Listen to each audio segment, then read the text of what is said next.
Ton jeu, il est tellement prévisible. Si je joue une fois avec toi, même je te regarde une fois jouer, je sais ce que tu vas faire la prochaine fois. Et je sais comment tu vas le faire la prochaine fois. Et c'est à cause de ça que tu es frustré quand tu joues. Tu te dis, mais en fait, je fais toujours la même chose, toujours de la même façon, et je fais que réagir dans mon jeu. J'arrive pas à y mettre ma patte, j'arrive pas à imposer une idée, un mouvement, à réussir à faire quelque chose. Tu sors, tu es frustré parce que tu as fait la même chose, exactement de la même façon, et en plus, tu as fait que réagir, tu n'as pas agi à aucun moment. Et je vais te montrer un truc. C'est pas des catégories de mouvements comme je t'avais montré dans une autre vidéo. Là, ce que je vais te montrer, c'est que tu sais faire que deux mouvements. Par exemple, Meialo de Flames, tu sais faire que deux façons. Généralement, si je te dis de faire Meialo de Flames, tu vas me faire cette version-là ou bien cette version-là. Le problème, c'est que pour moi, Meialo de Flames, il y a 24 versions minimum. Pas deux, 24. Donc, il y a un petit delta. Et si je te laisse chercher, je suis certain que tu peux me trouver peut-être 2, 4 autres, mais tu vas pas comprendre comment j'arrive à 24. C'est simple, il faut que tu penses en système. Je vais te donner une matrice qui va te sortir de la matrice. C'est important d'avoir le travail que j'appelle d'exposition technique, de s'exposer au mouvement de capoeira. Dans les 24 que je vais te présenter, tu vas t'en rendre compte, il y en a beaucoup que tu n'utiliseras jamais dans la ronde. Mais on s'en moque. Le but, c'est pas d'avoir 24 Meialo de Flames à faire dans la ronde. Le but, c'est d'avoir un système qui va te permettre de pouvoir rendre et ton corps et ta tête adaptables. Pour pouvoir avoir de la répartie sur le mouvement, il va falloir t'exercer en off. Il va falloir travailler justement des outils qui vont te permettre de pouvoir avoir cette mentalité-là, d'agir et de réagir sur le moment. En gros, c'est un peu comme au théâtre. Quand ils travaillent leur élocution, ils vont mettre un stylo dans la bouche, serré, et essayer d'avoir la diction la plus parfaite possible.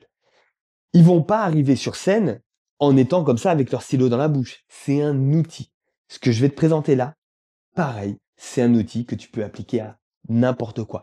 Donc à partir de maintenant, tu as 1000 entraînements sur tous les mouvements de capoeira, tu pourras appliquer ce système-là et tu vas voir, ça va radicalement changer et ta compréhension du mouvement et ta compréhension du jeu et pourquoi tu utilises comme ça. En gros, systématiquement pour les mouvements, je vois d'où on peut les partir. Généralement, on peut les partir de la base parallèle ou on peut les partir de la base d'aging. Donc, les jambes sur le côté ou jambes devant, derrière. Ici, je vois deux départs possibles. Et là, tu commences à comprendre le système. Jambe droite, jambe arrière, jambe gauche, jambe avant. Si je suis ici, deux départs possibles. Jambe gauche et jambe droite. On commence à comprendre. Là, on a augmenté d'un coup les possibilités, mais on n'est pas encore à 24. Quand je donne mon coup de pied avec ma jambe arrière, je ne suis pas obligé de retomber avec la jambe arrière. J'ai le choix sur la fin de mon mouvement. Et c'est ce petit détail-là qui va te donner un atout essentiel dans le jeu de capoeira. C'est quand tu vas faire ton mouvement, tu n'es pas obligé de terminer derrière, tu peux terminer sur le côté. Devant, derrière, droite, gauche, nord, sud, est, ouest. Peu importe comment tu les appelles. Mais d'ici, de cette base-là, on va apprendre à faire le mouvement en terminant derrière, à faire le mouvement en terminant sur le côté, à faire le mouvement en terminant devant et à faire le mouvement en passant. Là, juste avec un départ, j'ai 4 possibilités. De la même façon, je peux travailler avec ma jambe avant. Alors tu vas te rendre compte que c'est pas évident du tout. C'est même quelque chose que tu feras jamais dans la ronde. Mais on s'en moque. Là, on est en train de travailler un outil. On est en train de travailler un état d'esprit. On est en train de travailler des possibilités. Et c'est grâce à ces exercices-là que tu vas mieux comprendre comment ton corps fonctionne, travailler un équilibre, mais aussi travailler les intentions de jeu. C'est-à-dire que dans ton jeu, bah, tu pourras faire des choses différentes. On termine sur le côté, après on termine derrière, et après on termine en passant. Quand je suis ici, je vais avancer sur cette base-là. Même si je vais là-bas, je peux utiliser cette jambe pour revenir. Et là, pareil, derrière, à gauche, devant, et je peux retravailler cette façon-là qui est beaucoup plus naturelle, mais terminer devant, terminer sur le côté et terminer derrière. Tu comprends bien que on se limite à 2 façons de faire, alors qu'il y en a 24 juste avec ce système-là. On peut travailler des angles différents, on peut travailler des changements juste avant, on multiplie encore les possibilités. Mais juste avec ce système-là, tu vas commencer à comprendre, ok, quand je donne un coup de pied, je suis pas là en train de répéter une phrase que j'ai appris en cours. Je suis en train de choisir d'amener mon partenaire là, mais je peux le cueillir à contre-pied. Ou une fois que j'ai donné mon coup de pied, je suis en train de casser tout le décor.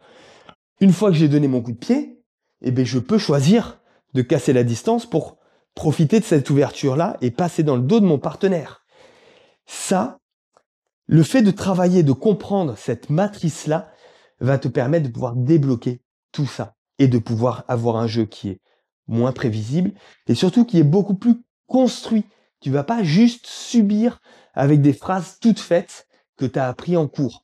En cours, on apprend la base, on apprend des mouvements, on apprend des notions, mais à un moment donné, il faut prendre un petit peu de son temps et comprendre ce qu'il y a derrière. Le but n'est pas de répéter bêtement, parce que si tu répètes bêtement, bah, tu pourras pas t'étonner de pas être libre de ce que tu es en train de dire, mais il faut comprendre pourquoi tu le fais comme ça. C'est ok hein, de faire le mouvement comme ça, bien sûr, mais dans sa tête, il faut savoir qu'il y a d'autres possibilités, d'autres chemins qui sont possibles. Et ça, c'est de l'exposition technique. Ce travail, cet exercice de style va te permettre de pouvoir développer les possibilités et sur le moment venu de la ronde, tu vas être beaucoup plus confiant, tu vas être beaucoup plus outillé et tu vas voir des choses que les autres ne peuvent pas voir ou que le toi d'avant n'était pas capable de voir. Je te jure, fais ce petit exercice-là, ce petit système-là, avec plusieurs coups de pied différents, avec plusieurs esquives différentes, et tu vas te rendre compte que ta capacité à mieux jouer, à mieux utiliser tes mouvements dans la ronde, ça va booster incroyablement. Tu fais le test pendant une semaine, tu prends 3 mouvements d'attaque, 3 mouvements de défense, 3 mouvements de déplacement et tu me travailles toutes les possibilités. C'est des petits exercices à faire chez soi, ça prend 5 minutes, tu travailles et la tête et le corps et je te jure que quand tu vas arriver dans ton prochain cours, dans tes prochaines rods, tu vas sentir la différence. Tu vois, ce genre de petits conseils-là, c'est tout ce que je suis en train d'essayer de regrouper dans le programme L'Art de la Capoeira. C'est un programme dans lequel je, je te partage tout ce qui va te permettre de pouvoir améliorer ta capoeira. Comprendre principalement les principes, les fondations qu'il y a derrière toutes les techniques, parce que les techniques peuvent changer d'un groupe à l'autre, d'une école à l'autre, ça on s'en moque. Mais derrière tout ça, il y a des piliers, il y a des notions fondamentales à connaître.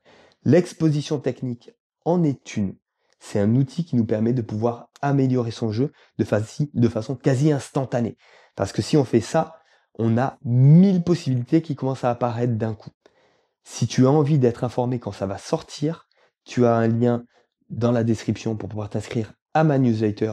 C'est gratuit. D'ici là, abonne-toi, like si tu as aimé, partage en commentaire si tu as quelque chose à partager. On se retrouve sur la prochaine vidéo. Ciao!